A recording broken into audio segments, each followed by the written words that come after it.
Have you ever like wondered why old people's like why old people's breath like smells like that? Like you know what I'm saying? Like an old person's breath, like it has a certain kind of smell, you know? It's like just like you, you know what I'm saying? But the reason that they have that kind of breath is because, you know, in their houses that they've like had forever, these houses that they bought with the 2 pennies that they earned after fucking the Korean War.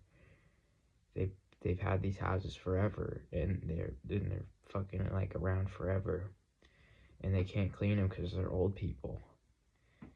And so these houses, they start getting mold growing in them. And then I drew this diagram. But yeah, it's this mold in these houses. And when these people are sleeping and they're snoring, you know, because old people, they have a kind of like sleep where they go like, you know. Then when they're sleeping, the spores from the mold, they escape through an air vent in the house, and they go into the old person's mouth. I created this diagram. These spores, they go through this old person's house, this old person's, you know, like it goes into their mouth, right? And then that's the reason why the breath smells like that. It's because of this mold. And you know, eventually old people die. And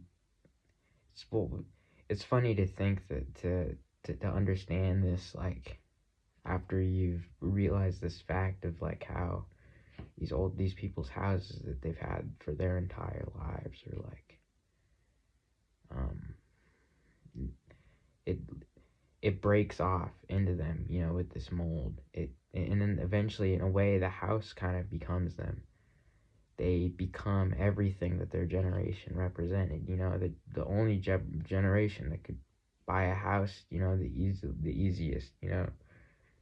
These people, their whole identity as a generation becomes them with this mold, you know. And that's kind of like, you know, and that's kind of foreshadowing their death, or not really foreshadowing, but showing an early kind of death, you know, by like everything else around them, you know, as I've said, like the representation of their generation, the house becomes them, everything that they've worked their whole life to like get, you know, this house, it becomes them with this mold, and it like, you know, gets into that. And that's kind of what death is like. It's becoming like everything else around you, you know, losing the ego, losing the identity.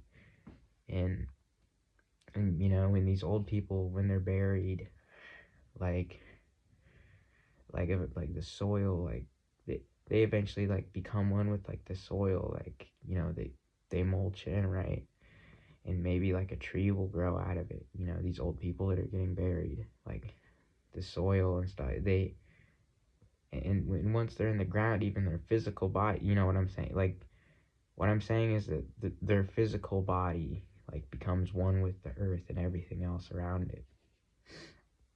Even, and I drew this diagram of it, this old person in the ground becoming one with the soil, you know. But that, you know, connects to what I'm saying about, you know, death being this thing that it erases the ego, and you completely lose yourself, and you become one with everything else, like like a piece, like some water, like some water, like, you know, evaporating and like going into like a cloud and shit, you know. It's just like vanishing into like everything else and losing that ego, you know.